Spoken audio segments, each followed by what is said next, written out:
बिस्मिल्लाहिर्रहमानिर्रहीम। अस्सलाम वालेकुम नाज़रीन, आप देख रहे हैं प्रोग्राम कड़वी बात और मैं हूं जुल्फ़कार मीर। नाज़रीन, 9 दिसंबर पाकिस्तान समेत दुनिया भर में आलमी दिन बराए इंसदाद करप्शन के तौर पर मनाया जाता है और इस दिन के मनाने का मकसद यही होता है कि लोगों में शऊर उजागर किया जाए, उनको बताया जाए कि करप्शन कितनी ख़तरनाक है और किस तरह ये नुकसान पहुँचाती है और दीमक की तरह ये मुल्क को चाट जाती है। जहाँ तक पाकिस्तान का ताल्लुक है तो यहाँ पर तो करप्शन का राज है और ये आज की बात नहीं है। 85 के बाद यानी 1985 के बाद जो सियासत में तब्दीलियाँ आई और जिस तरह नए लोग शामिल हुए और जो सियासत का मिजाज बना, तो उस वक्त करप्शन जो है वो सियासत का हिस्सा बनकर रह गई। फिर वक्त गुजरता गया और आज हम 2024 में हैं। आज तो खैर सारे रिकॉर्ड टूट चुके हैं। 85 से पहले करप्शन मौजूद थी लेकिन इस तरह की सूरत हाल नहीं थी जैसा कि अब है।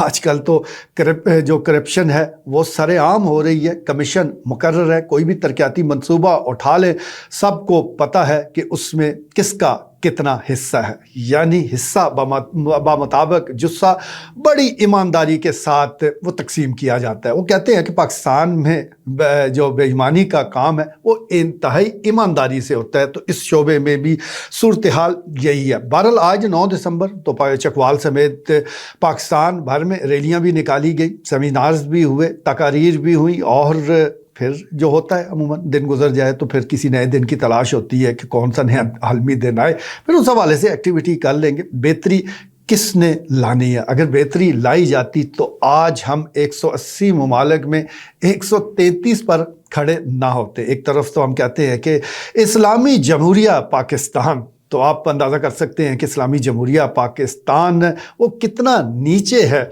और करप्शन में कितना ऊपर है कि 180 ममालिक की फहरिस्त को देखा जाए तो हम इस वक्त जो मौजूद हैं वो जिस तरह जो करप्शन परसेप्शन इंडेक्स है CPI, उसके मुताबिक 133 नंबर पर हम मौजूद हैं। ये 2023 के अदाद शुमार में आपको बता रहा हूँ। 2022 में तो हम 140 नंबर पर बराजमान थे। यहाँ पर हमें ज़रा तनज़्ज़ुली हुई, हम कुछ नीचे आए, लेकिन अभी भी हम अपनी मंजिल से बड़े दूर हैं। बहरहाल करप्शन के हवाले से अगर हम देखें तो इस साल हर साल की तरह जो अक़वाम मुत्तहिदा है वो एक थीम ज़रूर देता है इस दिन के हवाले से। तो इस बार जो United with youth against corruption, यानी इस बार का जो थीम है वो United with youth against corruption वो दिया गया है और मैं समझता हूँ कि ये जो थीम है ये हमारे मुल्क के हवाले से तो बड़ा करीब है। इस वक्त पाकिस्तान उन ममालिक में शामिल है कि जहाँ नौजवानों की एक बड़ी तादाद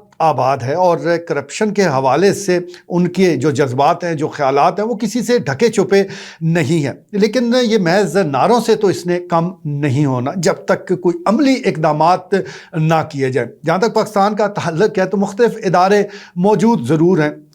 नैब को तो ख़ास तौर पर डिज़ाइन इसलिए किया गया कि ये करप्शन मुक़ौ इदारा बनेगा, लेकिन हमने देखा कि इसको भी सियासी मकासद के लिए इस्तेमाल किया गया, अब भी किया जा रहा है। बारी का एहतसाब यहाँ होता है, एक पार्टी का एहतसाब हो रहा होता है और बाकी सब मौज कर रहे होते हैं। तो ये एहतसाब जो बारी का एहतसाब है ये किसी तरह भी मुल्क को फ़ायदा नहीं दे सकता। होना तो ये चाहिए कि तमाम पार्टियों से ताल्लुक़ रखने वाले जो करप्ट अनासर हैं, तमाम शोबा जात के जो लोग हैं, चाहे वो सिविल सर्विस के हों, चाहे वो साबका जज हों, साबका जर्नल हों, कोई साफ़ी है या किसी शोबे से भी वो ताल्लुक़ रखता है, तो उसे इंसाफ के कटहरे में लाया जाए। वो नैब की पेशियाँ भुगत रहा हो तो फिर तो ये लगे कि चले जी एहतसाब जो है वो बिला तफरीक हो रहा है। लेकिन यहाँ पर बिला तफरीक एहतसाब के हम ख्वाब देखते देखते बूढ़े हो गए। बस एहतसाब होता है तो किसी न किसी एक पार्टी का जिसकी बारी लग जाए और बारी हमेशा 5-6 सालों के बाद तब्दील होती रहती है, जैसा कि इस वक्त भी हमें तब्दील होती नज़र आ रही है।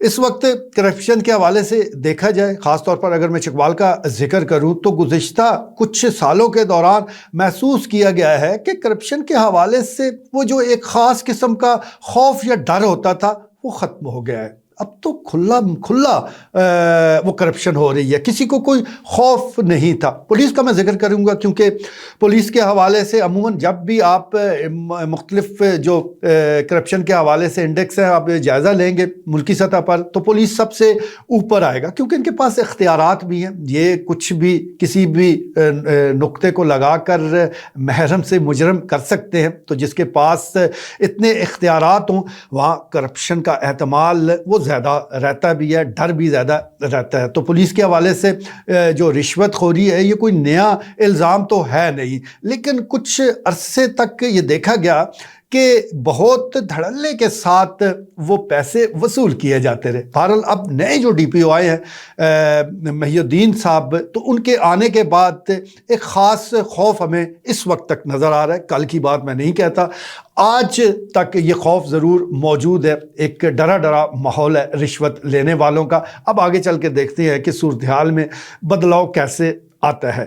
جہاں تک تعلق ہے محکمہ مال کا، تو یہاں تو محل موجود ہے، کرپشن کیسے نہیں ہوگی، وہاں تو ریٹ فکس ہے، اعداد و شمار کا چکر ہے، تو جہاں آپ جائیں گے وہ پیسے اگر دیں گے تو معاملات سیدھے ہوتے جائیں گے، شکایت کریں گے تو معاملات الٹے پڑ جائیں گے۔ اسی طرح تعلیمی شعبے میں بھی وہ کرپشن موجود ہے۔ ایک وقت تھا کہ یہ تعلیم کے حوالے سے کہا جاتا تھا کہ سب سے صاف ستھرا یہ شعبہ ہے، لیکن اب نہیں رہا۔ اب یہاں پر بھی بہت سی بدعنوانیاں وہ ریکارڈ پر موجود ہیں، کچھ چیزیں خریدی، کچھ پیسے دیے، باقی بل بنوا لیے، تو کرپشن کے حوالے سے یہاں پر بھی صورتحال کوئی اتنی اچھی نہیں ہے۔ تو اس سلسلے میں میں سمجھتا ہوں کہ سب سے پہلی جو بات ہے کہ اگر آپ نے ملک میں کرپشن ختم کرنی ہے تو اس کے لیے بچوں کو تربیت دینی پڑے گی، نئی نسل کی تربیت آپ ایسے کریں کہ وہ کرپشن سے نفرت کرے، وہی اس میں کچھ بدلاؤ لائیں تو لائیں۔ جو نسل جوان یا بوڑھی ہو چکی ہے میرے خیال میں اس میں بیشتر کی تو اب یہ عادت ہو گئی ہے، یا انہوں نے اپنا جو لائف سٹائل ہے اس انداز سے ڈھال لیا ہے کہ شاید کرپشن جو ہے ان کی عادت بن گئی ہے۔ اب بری عادت چھوڑنا اتنا آسان کام نہیں ہوتا، تو ہم ان کو چھوڑ کر اگر بچوں پر توجہ دیں، والدین اپنا کردار ادا کریں اور جو اساتذہ ہے وہ اپنا کردار ادا کریں، تو شاید آنے والے جو سال ہے اس میں ہمیں کچھ بہتری ہوتی نظر آ جائے۔ فی الوقت تو یہاں ہمیں اس وقت اندھیری نظر آ رہا ہے، یہ عالمی جو ایک انڈیکس ہے وہ بھی بتا رہا ہے، اور چکوال کی صورتحال جس طرح روزانہ پالا پڑتا ہے مختلف محکمے کے لوگوں کے ساتھ، جس طرح ہم سنتے ہیں، جس طرح ہم بھگتتے ہیں، جس طرح ہم محسوس کرتے ہیں، تو اس سے تو اندازہ یہی ہوتا ہے کہ آئے روز کرپشن میں اضافہ ہوتا جا رہا ہے۔ وہ محکمہ جات بھی کہ جہاں کرپشن دور دور تک نہیں ہوتی تھی، اب وہاں بھی مال پانی دیے بغیر کام نہیں ہوتا، لوگوں نے نئے نئے راستے تلاش کر لیے ہیں۔ تو یہ راستے اگر نکلتے رہے تو انصاف کے راستے بند ہو جائیں گے اور عام لوگوں کا جینا محال ہو جائے گا۔ آج کے لیے اتنا ہی، اجازت دیجیے، اللہ نے کے بعد۔